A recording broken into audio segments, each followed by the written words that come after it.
മിച്ചർ മേടിച്ചില്ലയോ? ഇല്ല. പിന്നെന്താ റേഷൻ കട പോയിട്ട് താമസിച്ചത്? ആ നരസിംഹത്തിലെ പാസ്റ്ററിനില്ലയോ, റേഷൻ കട അരി മേടിക്കാൻ വന്നു. എന്നിട്ട് പുള്ളി മെഷീനിൽ ഇങ്ങനെ കൈവച്ചിരിക്കുക. എടുക്കാൻ പറഞ്ഞ ഭാസ്കരൻ കൈവച്ച എടുക്കാൻ ഇച്ചിരി താമസിക്കുന്നു. അവിടെ ഭയങ്കര വേളം. അതാണോ ഇത്രയും താമസിച്ചത്? ഏകലവ്യന്റെ അരിയും പഞ്ചസാര ആരാണ്ട് വന്ന് മേടിച്ചോണ്ട് പോയെന്ന്. അതിന് വിരലും ഒക്കെ ഉണ്ടായോ? ദ്രോണാചാര്യരാ വന്ന് മേടിച്ചോണ്ട് പോയെന്ന് എല്ലാരും പറയുന്നത്. ഏകലവ്യന്റെ ഒരു വിരല് പുള്ളിയുടെ കയ്യിലുണ്ടല്ലോ. എനിക്ക് ഭയങ്കര തലവേദന. ഇനി തലവേദന വന്നാൽ CT സ്കാൻ ചെയ്യണമെന്നാ പറഞ്ഞത്. അത് വേണ്ട, എനിക്ക് പേടിയാ. എന്തോ പേടി? അതിനകത്തോട്ട് തലയിടാന്. വല്ലതിന്റെ കാര്യത്തിലൊക്കെ പോയി തലയിടുന്ന അത്രയും പാടില്ല അതിനകത്തോട്ട് തലയിടുന്നത്. ഇവിടുത്തെ കൊച്ചിനെ പഠിക്കാനൊന്നും വിടണ്ടായോ? വിടണം.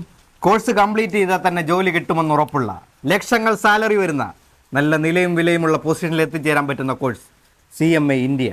1 വർഷം കൊണ്ട് കംപ്ലീറ്റ് ചെയ്യുന്ന മൾട്ടിനാഷണൽ കമ്പനികളിൽ ഇന്റർനാഷണൽ കരിയർ കിട്ടുന്ന CMA USA. ഇതൊക്കെ ഏറ്റവും മികച്ച അധ്യാപകർ പഠിപ്പിച്ചു തരും III.